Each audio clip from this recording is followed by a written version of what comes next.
I love how you talked about that you help people and even you yourself, like you change your identity and create a vision for who you want to become in a relationship, who you want to become as far as your career, who you want to become as far as your physical health.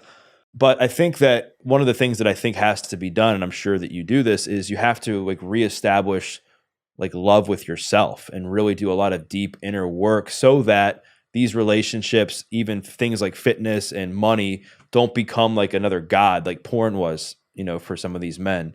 What are some of the steps that you help people take to help them do some of the inner work so that they can, overcome some of the shame, the judgment, a lot of the resentment and hate that these men may have, towards some of these choices that they've made in the past?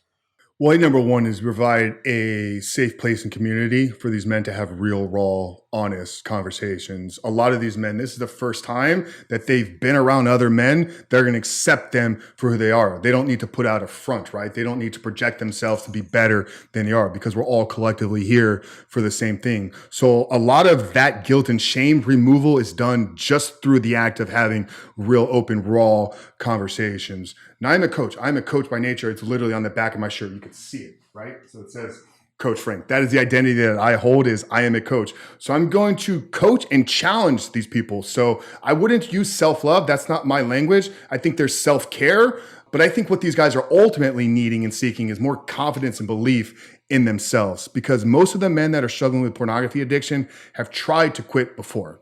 They've been at that point where they just got finished with watching porn and masturbating, and they're like, God, why did I do this again? Like, they beat themselves up. There's a lot of self-hate directed towards them, and that self-hate is creating a lack of belief and confidence that, yeah, this is going to be the time. So a lot of our work is centered around building up the confidence and building up the belief.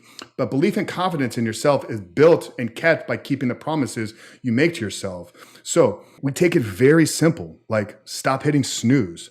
Like not hitting snooze is an act of self-love, because it's you telling yourself that your day is so important that snoozing for another 5 minutes, laying in the warm, cozy couch or warm, cozy bed isn't as important or isn't as good for you as getting out and chasing your dreams.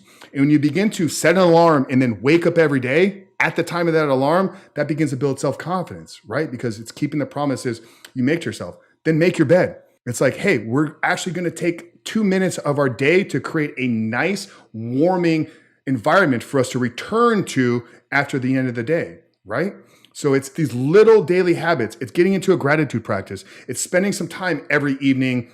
We have a journaling exercise at the end of the day where simply all I want the men to do is spend some time in a journal, think about what you've been thinking about. So we have all these thousands of thoughts, 12,000, 60,000 thoughts. I don't know what the exact number is, but a lot of these thoughts that are constantly coming into us throughout the day, we don't stop and pay any attention to those. And when you begin to go through this practice, you realize like, I'm thinking the same things every single day. Well, there's probably a lesson inside of that or something you need to learn about yourself.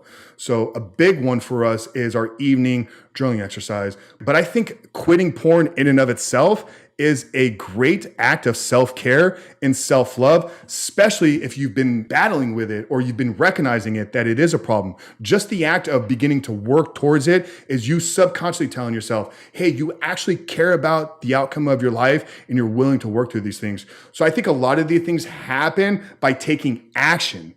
So when you begin to take action towards becoming that person, that is the act of self-love that you need. You don't need a deep session of therapy. Some of the men seek it, but I'm not the therapist. And I think therapy and coaching are two different paths that people can go.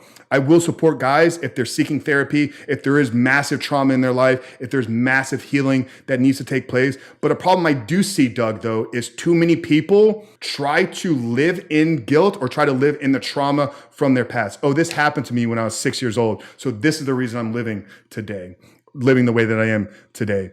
And I'm not the one that's going to help them process that I would point them to a therapist. But I think a lot of times when you begin to take steps towards becoming the person that you ultimately want to be, you realize that you've been holding on to these things as a victim more than anything. And you will not transcend a pornography addiction living as a victim. I agree with you. I think so many times people like become addicted to healing their past. They get addicted to just looking at their past and then essentially using that as an excuse to not change who they are because they think that they're going to be that way forever. And I love how you said that it's important to rebuild your self-confidence and self-belief. I mean, that's pretty much what I was getting at, is how do you help get these men to a place to where they're not just, seeking external validation from some of these other things that they might be aiming towards as they're trying to rebuild their lives.